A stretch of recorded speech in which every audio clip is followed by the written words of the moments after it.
আমরা আজকে এখানে যারা উপস্থিত হয়েছি আমি আপনাদেরকে অভিনন্দন জানাচ্ছি। আপনারা জানেন যে আমাদের দেশের সীমান্তবর্তী যে সমস্যাটা নতুন করে শুরু হয়েছে সেটা হচ্ছে পুশিং সমস্যা। ইন্ডিয়ার থেকে জোরপূর্বক আমাদের দেশে মানুষ পাঠিয়ে দিচ্ছে। আমাদের স্বাধীন রাষ্ট্র, আমরা এই রাষ্ট্রের নাগরিক, এই রাষ্ট্রের প্রতি আমাদের অত্যন্ত শ্রদ্ধা ভালোবাসা। আমরা রক্তের মতো আমরা রাষ্ট্রের প্রত্যেকটা জিনিসকে আমরা লালন করতে চাই। আমাদের পার্শ্ববর্তী রাষ্ট্র ইন্ডিয়া, সেই ইন্ডিয়ার প্রতিও আমাদের শ্রদ্ধা আছে, এই জন্যই শ্রদ্ধা আছে, ওটা আমাদের প্রতিবেশী রাষ্ট্র। কিন্তু আমাদের রাষ্ট্রের যদি কোনো রকম ক্ষতি করে, আমাদের যদি পুশিং করার চেষ্টা করে, আমরা সাধারণ জনতা যারা আছি অবশ্যই আমরা এটা প্রতিহত করব। সবাই কি আপনারা সবাই একমত? আর একটা বিষয় আমাদের জানতে হবে, সেটা হচ্ছে আপনারা জানেন যে আমাদের সীমান্ত রক্ষী যে বিজিবি কর্মকর্তারা আছেন বা বিজিবির লোকজন আছেন, এখানে সীমিত সংখ্যক, যেটা প্রয়োজন হতে সেই পরিমাণ নেই।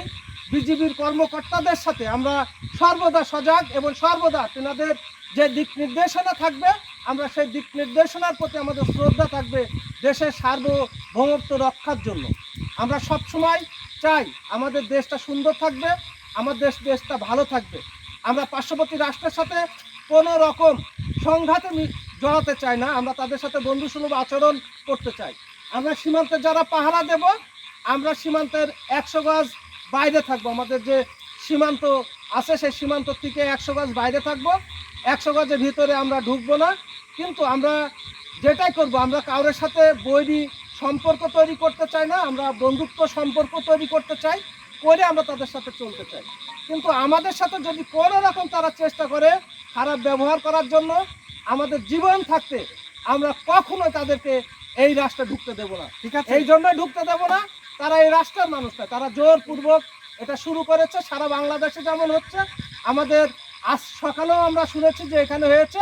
আমরা সম্মিলিতভাবে সবাই এসেছি, প্রয়োজন বোধে আমরা সারা গ্রামের মানুষ পর্যায়ক্রমে আমরা প্রত্যেক দিন রাত দিন 24 ঘন্টা আমাদের বিজিবির যে সকল কর্মকর্তা আছে তাদেরকে সহায়তা করার জন্য আমরা পাহারা দিতে প্রস্তুত। কি আপনারা সবাই একমত না?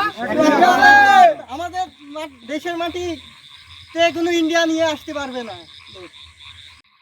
আমরা চুয়াডাঙ্গা জেলার দর্শনার সীমান্তবর্তী নিমতলা বিওপি ক্যাম্পের কর্ম এলাকার আকুন্দবাড়িয়া গ্রামের সাধারণ জনগণ। আমরা এই সাধারণ জনগণ আজকে এই সীমান্তে এসেছি আমরা রাত্রে। এই জন্য এসেছি, আপনারা জানেন যে সারা বাংলাদেশে এখন পুশিং হচ্ছে। আমাদের পার্শ্ববর্তী রাষ্ট্র, এটা আমরা কখনোই তাদের কাছ থেকে প্রত্যাশা করিনি যে ওনারা আমাদের দেশে পুশিং করবে, এটা আমরা কখনোই প্রত্যাশা করিনি তাদের কাছ থেকে। তারপরেও হচ্ছে সেটা। আমরা এই পুশিং প্রতিরোধের জন্য সম্মিলিতভাবে আমাদের গ্রামের জনসাধারণ এবং আমাদের এই নিমতলা বিওপি এবং দর্শনা বিজিবি ক্যাম্পের যে সকল কর্মকর্তারা আছেন, তিনাদের সাথে আমরা সম্মিলিতভাবে আমরা এই সীমান্তে যাতে পুশিং না হয় তা রক্ষার জন্য আমরা ওনাদের সাথে কাজ করতে প্রস্তুত। আমরা দিন রাত 24 ঘন্টা পর্যায়ক্রমে আমরা গ্রামে সাধারণ মানুষ আসব, সাধারণ মানুষ এসে আমাদের যে সকল বিজিবির কর্মকর্তারা আছেন তিনাদের সার্বিক সহযোগিতা আমরা করতে প্রস্তুত। আমাদের এক বিন্দু রক্ত থাকতে আমরা এই দেশের সার্বভৌমত্বের প্রতি আমরা কাউরের হস্তক্ষেপ করতে দেবো না, সেটা যে রাষ্ট্রই হোক না কেন। আমরা এটা প্রতিহত করব এবং প্রতিহত করতে চাই।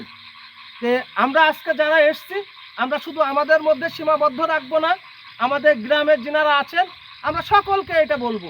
আমরা নারী পুরুষ সম্মিলিতভাবে আমরা প্রত্যেকটা দিন সীমান্তে সন্ধ্যা থেকে সকাল পর্যন্ত, সকালে আবার নতুন গ্রুপ আসবে, সেই গ্রুপ সকাল থেকে সন্ধ্যা পর্যন্ত পর্যায়ক্রমে আমাদের বিজিবির যে সকল কর্মকর্তারা আছেন তিনাদের সাথে আমরা এখানে সার্বভৌমত্ব রক্ষার জন্য সদা প্রস্তুত থাকবো।